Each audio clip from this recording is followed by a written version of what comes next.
Hello everyone, welcome to रक्षासूद knowledge. अगर आप किसी भी कम्पिटिटिव एग्जाम की प्रिपरेशन कर रहे हैं तो ये वीडियो आपके लिए बहुत ज़्यादा इंपॉर्टेंट होने वाला है।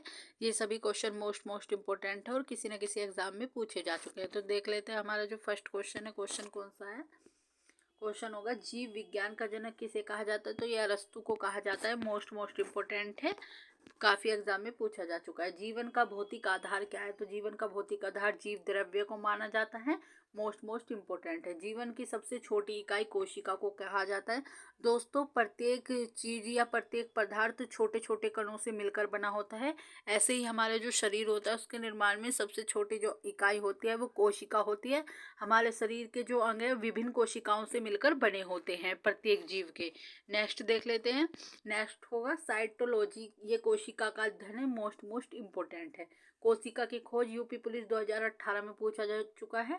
ये 1665 में रॉबर्ट हुक नामक वैज्ञानिक ने की थी कोशिका की खोज। नेक्स्ट देख लेते हैं। नेक्स्ट होगा, सबसे छोटी कोशिका कौन सी है। तो ये माइकोप्लाज्म है। जीवाणु की कोशिका, जो जीवाणु तो छोटे ही होते हैं तो उनकी कोशिका माइकोप्लाज्म सबसे छोटी होती है। सबसे लंबी कोशिका किसकी है। तो तंत्रिका तंत्र की सबसे लंबी कोशिका होती है। नेक्स्ट देख लेते हैं। नेक्स्ट होगा, सबसे बड़ी कोशिका शतुरमुर्ग के अंडे में पाई जाती है। मोस्ट इम्पोर्टेंट है। कोशिका का सिद्धांत। दोस्तों, ये यूपी पुलिस 2018 में पूछा जा चुका है। ये 1838-39 में स्लाइडेन नामक और स्वान नामक दो वैज्ञानिकों ने किया था कोशिका का सिद्धांत का प्रतिपादन। नेक्स्ट देख लेते हैं। प्रोटीन की फैक्ट्री किसे कहा जाता है। तो प्रोटीन की फैक्ट्री राइबोसोम को कहा जाता है। प्रोटीन की फैक्ट्री। राइबोसोम की खोज किसने की थी। तो ये रॉबर्टसन एंड ब्राउन ने की थी। मोस्ट इम्पोर्टेंट है। नेक्स्ट देख लेते हैं। नेक्स्ट होगा, माइटोकॉन्ड्रिया की खोज ये 1886 में अल्टमैन ने की थी। माइटोकॉन्ड्रिया की खोज। नेक्स्ट देख लेते हैं। नेक्स्ट होगा हमारा, ये सभी क्वेश्चन मोस्ट इम्पोर्टेंट है दोस्तों। नेक्स्ट है। नेक्स्ट होगा, कोशिका का पावर हाउस किसे कहा जाता है। तो कोशिका का पावर हाउस माइटोकॉन्ड्रिया को कहा जाता है। नेक्स्ट देख लेते हैं। लाइसोसोम थैली, आत्मघाती थैली भी कहा कहते हैं लाइसोसोम को। कई बार थैली भी नहीं आए तो ऐसा आ जाता है। आत्मघाती थैली किसे कहते हैं। तो लाइसोसोम को कहते हैं। पादप कोशिका, जो पेड़ पौधे होते हैं उनकी जो कोशिका होती है उनको पादप कोशिका कहते हैं। और पादप कोशिका को ही पादप की कोशिका की रसोई भी कहा जाता है। नेक्स्ट देख लेते हैं। पत्तियों का रंग पीला किसके कारण होता है। तो ये कैरोटीन के कारण होता है। और गाय के दूध का भी रंग पीला दोस्तों कैरोटीन के कारण ही होता है। नेक्स्ट देख लेते हैं।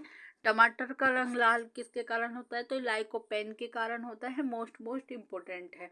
डीएनए के प्रकार देख लेते हैं। डीएनए की फुल फॉर्म है डी ऑक्सी राइबोस न्यूक्लिक अम्ल। कई बार एग्जाम में पूछा जा चुका है। और इसके जो प्रकार हैं एडिनिन, ग्वानिन, थाइमिन, साइटोसिन, इसके प्रकार हैं। मोस्ट इम्पोर्टेंट है।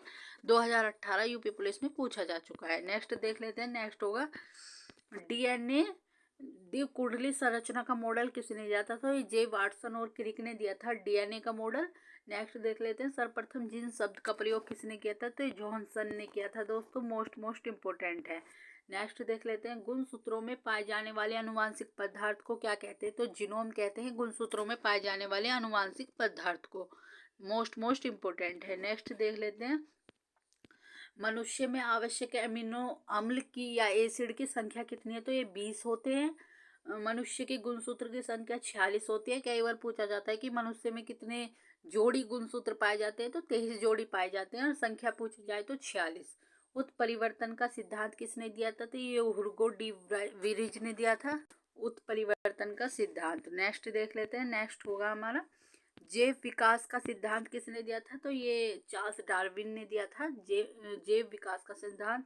इनमें बच्चे काफ़ी कंफ्यूज रहते हैं तो इनके जो वैज्ञानिक और इनके सिद्धांत अच्छे से याद कर लेना। अनुवांशिकता का सिद्धांत ये ग्रेगर मेंडल ने दिया था। और इनको अनुवांशिकता का पिता भी कहा जाता है, ग्रेगर मेंडल को। नेक्स्ट देख लेते हैं। नेक्स्ट होगा हमारा, कवक रोग। दोस्तों, कवक जैसे फफूंदी होती है उसको कवक कहते हैं। और ये कई बार खाद्य पदार्थों में लग जाती है कवक, जैसे कि अचार वगैरह में, तो उसे कवक कहते हैं। इससे रोग भी होते हैं जैसे दम्मा, एथलीट फुट। इसमें एथलीट फुट में दोस्तों पैर पैर में स्वेलिंग आ जाती है, काफ़ी मोटे हो जाते हैं। एथलीट फुट में खाज खाज जो होती है, खुजली, वो भी कवक के कारण होती है। गंजापन, आजकल गंजापन काफ़ी देखने को मिलता है तो ये कवक रोग के कारण होता है। कवक के कारण होता है दाद। ये मोस्ट इम्पोर्टेंट है दोस्तों। और कवक से एक दवाई भी बनाई जाती है पेनिसिलिन, वो संक्रमण रोकने के लिए ही होती है। तो पेनिसिलिन नामक दवाई किससे बनाई जाती है? कवक से बनाई जाती है। अलेक्जेंडर फ्लेमिंग ने जो पेनिसिलिन है उसकी खोज की थी। नेक्स्ट देख लेते हैं।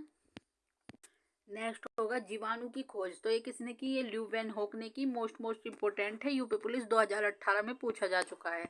नेक्स्ट देख लेते हैं जीवाणु से होने वाले रोग कौन से हैं। कोलरा दोस्तों हेजा को कहते हैं। तपेदिक टीबी, प्लेग, निमोनिया, ये सब जीवाणु से होने वाले रोग हैं। सर्दी जुकाम दोस्तों जीवाणु और वायरस दोनों से होते हैं अलग अलग। विषाणु देख लेते हैं। विषाणु की खोज इवानोविस्की ने की थी। मोस्ट इम्पोर्टेंट है। विषाणु से होने वाले रोग है चेचक, एड्स, पोलियो, इन्फ्लुएंजा, ये सब विषाणु से होने वाले रोग हैं। दोस्तों एड्स का परीक्षण करने के लिए HIV टेस्ट किया जाता है। मोस्ट इम्पोर्टेंट है। एलिजा टेस्ट भी किया जाता है एक। नेक्स्ट देख लेते हैं।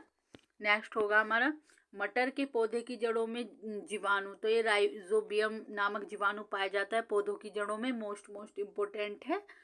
ये नाइट्रोजन स्थिरीकरण का कार्य करता है राइजोबियम। पौधे की जड़ों में पाया जाता है। जैसे मटर, जो ऐसी फसलें होती हैं उनमें पाया जाता है, दलहन टाइप की फसलों में।